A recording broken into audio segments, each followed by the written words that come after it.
Okay, so first step in changing your spark plugs and your focus ST, you're going to take the engine cover off, and then there are 4 bolts holding in these, which hold in the coil pads.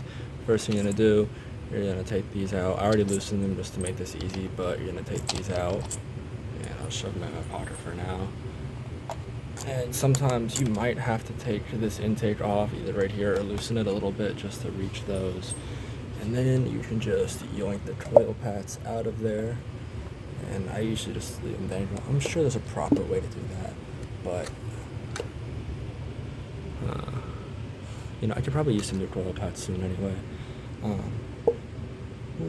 Gently yoink them out of there. Try not to rub them on stuff too much.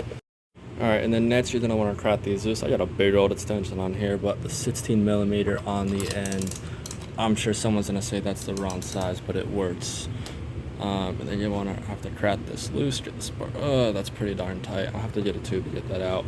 But you're going to crack these loose one by one, and then you can use either a magnet to fish them out of there, or something else to get them out of there.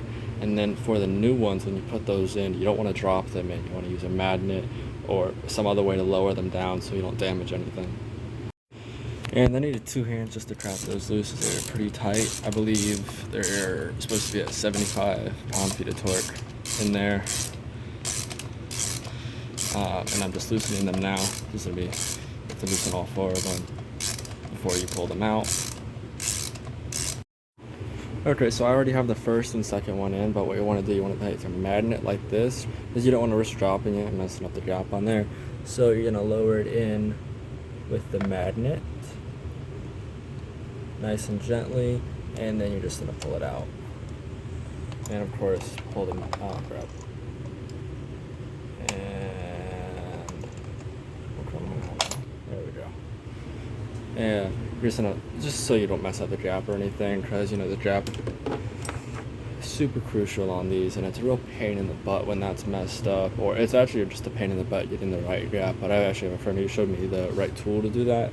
I'll make another video on that, but the gap is really important on these apparently. So you just don't want to mess it up by dropping it into the cylinder and closing the gap up.